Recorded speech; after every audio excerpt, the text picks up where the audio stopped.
Kokoruš veličanstveni stvorio Igor Brakus.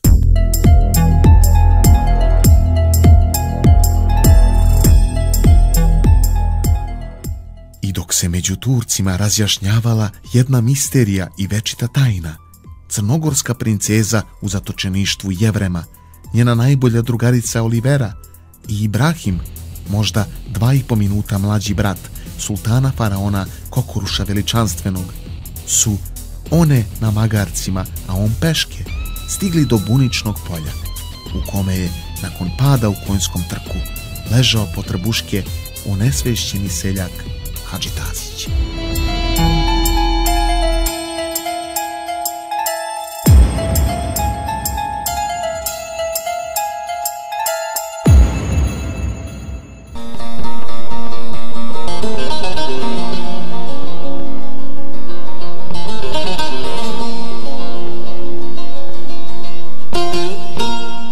Viđena, djetić leži bez svijesti. Voli da mu pomognemo? Može biti da je zamka Jevrema. Liči mi na trola to tu dole. Nije trola, Olivera. Trolovi ne nose suknjice i šprinozne. Rekao bih da je Slovenac. Slovenac? Fuj. Ne volim Slovence. Nisu mi gušt. Ibrahime, deder za šašolji ga jataganom po tabanu da vidimo kako će da reaguje. Vaša želja, Olivera. I za mene zapovijest. Jao, ubode me pčelica. Ko si ti? Predstavi se. Držao sam konja Smiljana za rep, ali sam pao. Ne lađe, Allaha mi, evo konjski rep pored njega.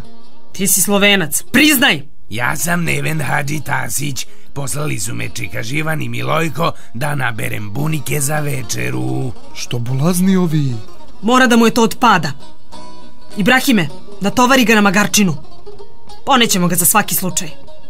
Možda ima bogate roditelje.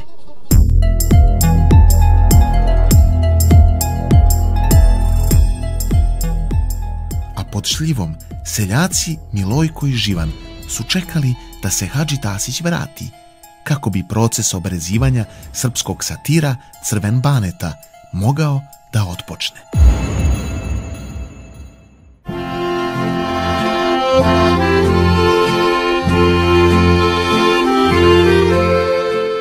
Ja sam za to da startujem. Hadži Tasića su možda pojeli Irvasi, a mi moramo da nastavimo da živimo. Prokleti Irvasi! Nakotili se ko pilići! Juče sam ubio 15-toricu, ali ima ih sve više i više! Izvinite, ali ako nećete da me obrazujete, ja bih da krenem. Gubim vreme, a vreme su dukati. Evo satiru, sad ćemo.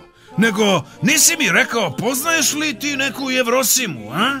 Nikoga po tim imenom ja nikada nisam upoznao.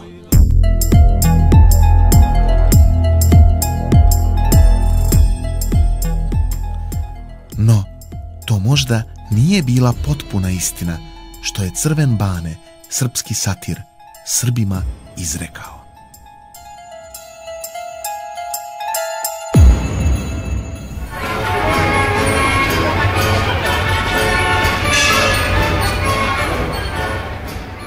Karusel, albanski karusel, samo i ekskluzivno kod Soneta. Izvolite sesti. 5 dukata po osobi, za dvoje 15 dukata. Izvinite, gospoja, a da li biste sa mnom u albanskom karuselu se provozali, kako bi 5 dukata više platili? Vrlo rado, mladi, lepi i obdareni gospodine. Vi ste... Bane. Ja sam Jevrosima, najlepša Srpkinja. Mladi i lepi.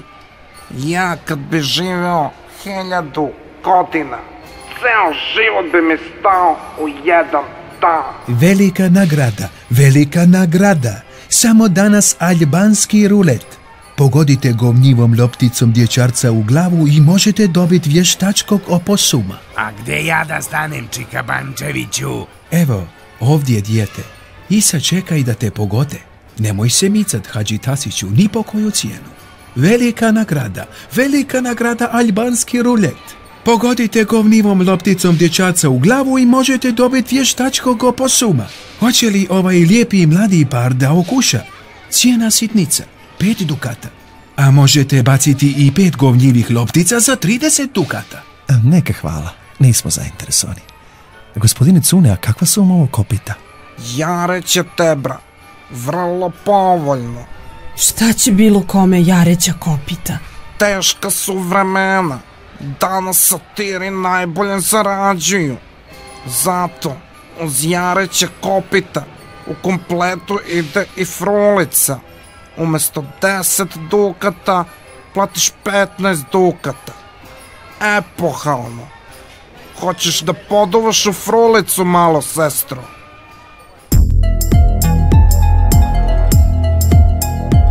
Tada je Crven Bane odlučio da postane satir, a ljubav prema Jevrosimi nikada nije ni prestala da postoji, iako nije tačno znao ni ko je ona, ni odakle.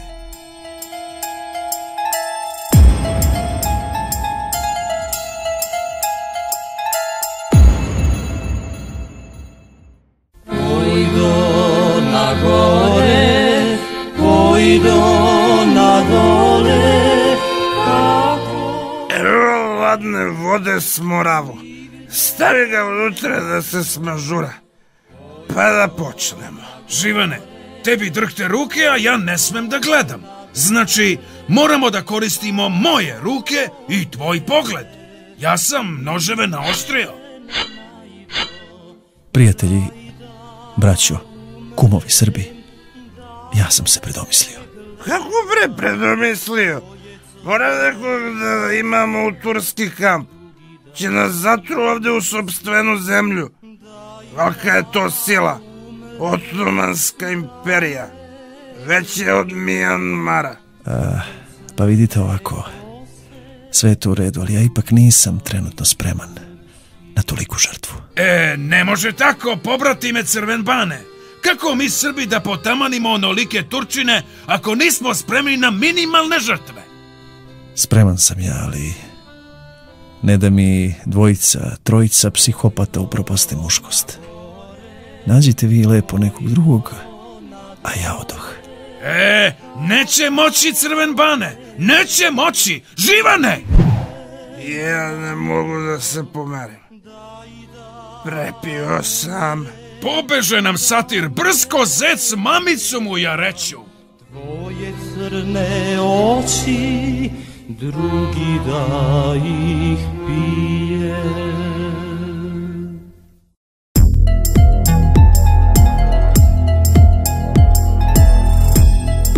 A na obližnjem proplanku, kraj izvora, od kojeg vode 2 putića, potpuno gola, kupala se Vila Travioila, mislivši da je niko ne gleda.